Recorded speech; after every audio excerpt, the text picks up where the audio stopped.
domestic operational kan on IDR biasanya gitu. Jadi ada tambahan sentimen di situ. Itu mungkin dari saya mungkin Bu. Mungkin kalau boleh menambahkan ya Bu ya, memang benar tadi yang dibilang Fauzan. Kalau dari sisi DXY menguat komoditi, dari sisi saya mungkin sebagai oil and gas analis melihat memang transaksi orang untuk membeli minyak juga makin makin mahal dengan dolar ya. Itu salah satu penyebabnya juga, dan berkaitan juga dan tadi yang sudah dibicarakan Pak Agung mengenai sustainability demand. Tadi yang chart sudah ditunjukkan oleh Mas Fauzan tadi yang mengenai IEA itu very spot on ya, karena kalau kita tanya juga ke SKK Migas, coal mungkin sampai di 2030 akan melandai atau mungkin turun, tetapi yang bertahan mungkin lebih kuatnya di gas, natural gas. Jadi ini semua nanti pasti akan mengalami penurunan, tetapi yang paling curam mungkin nanti di coal, karena namanya transition towards renewable ini nggak bisa langsung secepat itu karena terus terang masih memang agak mahal. Pengganti yang paling dekat ya mungkin natural gas, tapi berkaitan dengan khususnya di Eropa, kawasan Eropa Timur, di mana Ukraina dan Rusia itu lagi bertikai, sehingga banyak juga pasokan gas itu yang diembargo dan sepakat untuk tidak digunakan. Akhirnya mau nggak mau mereka memakai coal. Seperti contohnya yang paling jelas di Jerman ya, yang Nord Stream project Nord Stream itu yang dengan Rusia dihentikan sementara, di mana aluran gas sendiri di sana akhirnya berhenti sekitar 30% sebenarnya Rusia itu menyediakan. Jadi mau nggak mau memang ini kalaupun emang ada pelemahan nampaknya masih ada impact dari situ. Nah, kalau dari sisi apa namanya oil sendiri sih mungkin mau saya sekedar menambahkan, itu kalau dari sisi harga sendiri cenderung mungkin yang menjadi masalah sekarang adalah dengan tingkat kenaikan suku bunga ini dan inflasi yang terjadi di US sendiri, apakah akan terjadi perlambatan gitu, sehingga kalau dilihat dari sisi oil price sendiri kayaknya daripada dari di sisi komoditi sendiri yang untuk energi terutama ya coal yang masih masih cenderung menguat, karena bukan hanya dari sisi Amerika saja, Eropa juga make, dan juga di Asia Tenggara atau Asia khususnya di India dan Cina itu reopening, sementara ada perlambatan di Amerika, tetapi energi krisis juga terjadi di Eropa karena gasnya terhenti, mau nggak mau mereka mesti nyari coal. Dan sebenarnya banyak juga kalau kita dengar negara-negara Eropa itu yang banyak mencari coal ke Indonesia, cuma masalahnya supply-nya terbatas atau enggak, itu ada atau enggak.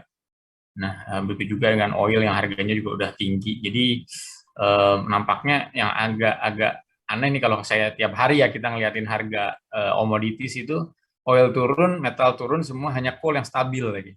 Jadi kelihatannya memang ini untuk di short term mungkin masih ada stabilitas. Dan berkaitan dengan dolar tadi sebenarnya bukan hanya coal juga, oil and gas juga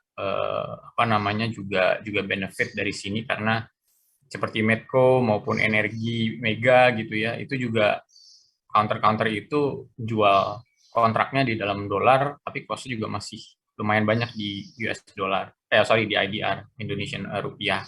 Dan mungkin Fauzan mungkin bisa nambahin ya, kalau misalnya untuk coal setahu saya itu udah banyak yang nggak punya utang ya, karena memang sekarang untuk coal companies itu agak susah untuk financing ya. Makanya cara mensiasatinya itu salah satunya dengan banyak masuk ke renewable inisiatif seperti kayak Indica gitu, kemudian ya banyak lah yang diantaranya beberapa itu yang istilahnya bisa menggunakan green financing atau green bond untuk mendapatkan cost financing lebih murah, salah satunya. Karena banyak juga bank-bank yang internasional terutama, yang saya tahu kayak Citibank itu udah nggak mau ngebiayain coal. Lalu BNI setahu saya juga udah buat migas itu udah nggak ngebiayai. Jadi banyak juga tuh komoditi company, energy company yang banyak beralih kepada energi baru maupun terbarukan atau inisiatif-inisiatif yang lebih green gitu. Tapi kalau dari sisi tadi dolar naik, selama ini kalau misalnya bank-nya lebih kecil daripada cash-nya sendiri, asetnya sendiri, harusnya bukan hanya dari hedging dari sisi komoditasnya, tetapi juga dari sisi keuntungan dari aset against liabilities-nya sendiri yang masih bagus gitu kalau dari sisi dolarnya. Gitu aja mungkin. Ya, thank you Mas Dika tambahannya. Ya, memang betul sih secara balance sheet across the sectors in cost sectors ya, across the company very healthy lah ya. Dan salah satu-satunya buat menikmati fasilitas funding ya harus ke renewable atau outside coal business lah gitu. Tapi so far untuk ekspansi yang ada tentunya masih bisa disupport sama cash flow yang kuat gitu ya. Terus juga mostly net cash. Dan ini saat yang tepat gitu sebenarnya buat coal company buat pooling fund lah, maksudnya kayak even nabung gitu. Karena ya cash flow sekarang kan lagi tinggi-tingginya dan menurut saya sih memang nggak ada masalah sih dari segi balance sheet atau funding ya ke depannya. Karena memang komitmen dari most of coal companies juga udah nggak mau nambahin aset di coal sih. Gitu. Mungkin itu tambahannya.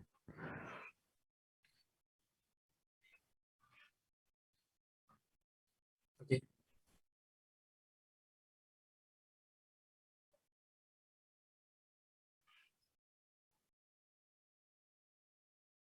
Iya Bu, kalau yang PTBA dari pipeline-nya sebenarnya yang paling masif saat ini kan yang sedang dikerjakan itu yang di Sumsel 8 Bu ya. Itu memang masih belum terbilang renewable juga, tapi jadi source alternatif buat coal sales-nya. Jadi kan nanti akan disumbang ke sana. Mungkin digambarin di sini yang agak sedikit lebih representatif. Jadi kalau dari perkembangan terakhir itu Bukit Asam itu udah lagi feasibility study bikin 600 megawatt solar power plant Bu ya. Kita tahu memang mereka punya pilot project sama Angkasa Pura terus sama Jasa Marga. Tapi itu sebenarnya belum termasuk kayak yang lebih masifnya ke depannya seperti apa. Jadi 200 megawatt ada 3 sebenarnya lokasinya itu lebih banyak ke beberapa mining area yang memang sudah nggak dipakai gitu. Dan luas dari tanahnya itu yang kosong bisa dimungkinkan untuk solar power plant dibikin. Mungkin dari faktor cuacanya juga mungkin memungkinkan gitu ya. Tapi so far sih pipeline-nya itu yang secara jelasnya kapan harus dibikinnya dan kapan dimulai progresnya itu belum ada sih Bu gitu. Tapi melihat ini juga BUMN ya, mungkin juga desakan dari pemerintah sebagai role model gitu untuk company kayaknya tepat sih kalau nanti mereka akan membuat solar power plant ke depannya gitu yang masif. Sebenarnya 200 megawatt di satu site maksudnya gitu ya itu lumayan besar banget sih untuk ukuran project 200 megawatt gitu. Cuman ini juga kita belum dapat data lebih lanjut. Tapi kalau untuk PTBA sih itu ya Bu ya, solar power plant dan saat ini sih masih progres buat menyelesaikan completion progress di Sumsel 8. Kalau buat Adaro itu memang juga katanya sih punya hydropower ya, tapi saya nggak masukin di sini. Cuman yang kita paling tahu mungkin kalau Adaro itu kan BPI Bu ya, Bima Sena Power Indonesia, mereka ada di sana juga gitu, GV di sana, mereka akan sumbang batu bara ke sana. Itu mungkin yang di luar batu bara bisnisnya yang cuman produk sama jual doang gitu ya. Tapi untuk renewable-nya sebenarnya mereka secara lini bisnis juga ada Raw Water gitu yang sama ADI. Itu juga nambah ESG. Cuma memang secara kontribusi revenue kayaknya very nggak signifikan, very insignificant sih. Terus ke depannya ini call to methanol saya sempat dengar dulu sih 2 tahun yang lalu ya, tapi saya sempat mention aja di sini. Mungkin perubahannya dari arah strateginya juga pasti akan berubah gitu ke depannya, dan yang baru kan akhirnya Pak Garibaldi Thoirnya juga bilang kalau akan bikin aluminium smelter gitu ya, mungkin nanti ini under ADMR, tapi ya secara nggak langsung juga under Adaro juga gitu. Mungkin itu sih Bu, untuk bisnis di luar batu baranya yang mungkin dalam waktu dekat itu secara timeline visible gitu ya. Oh iya, untuk power plant juga ada sih. Beberapa mereka juga udah punya yang udah operasional sebenarnya, dan ini memang untuk internal aja, bukan dijual ke PLN, bukan.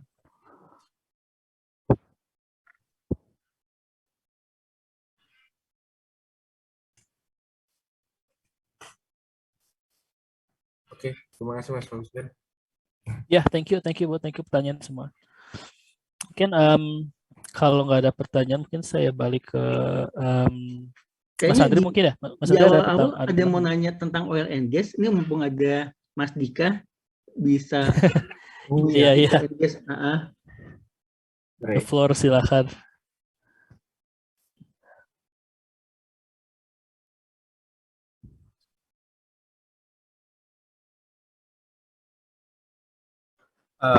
Sebenarnya kalau untuk coal melambung, iya. Karena begini, secara nature nggak ada yang ngalahin coal sih, Bu.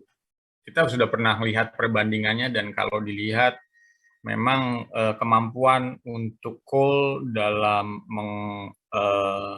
menghasilkan energi itu lebih cepat dan lebih murah memang.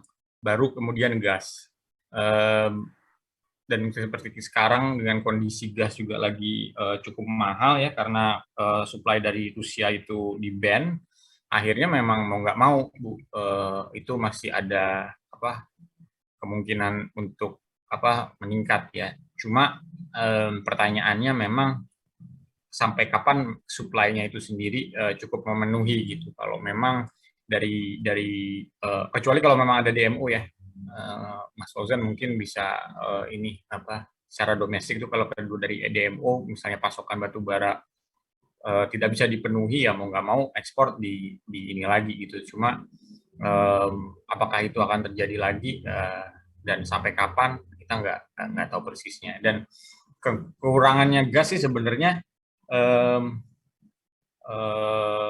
dia itu butuh bangun infrastruktur dulu ya, kecuali kalau memang mau menggunakan LNG.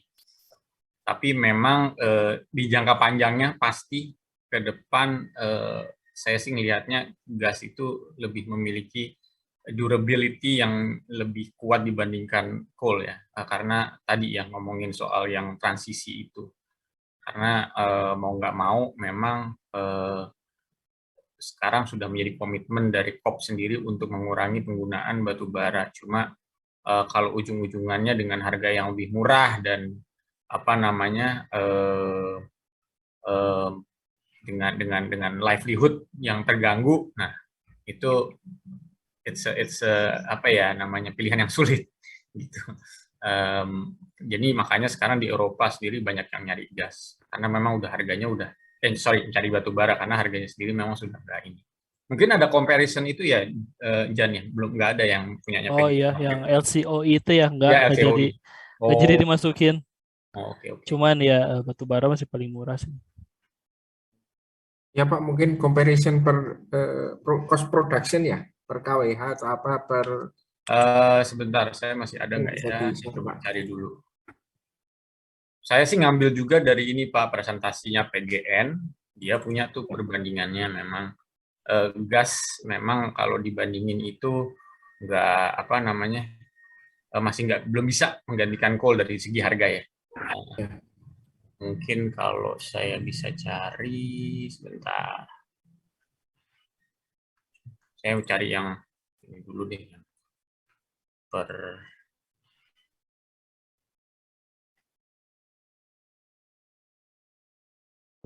Betul.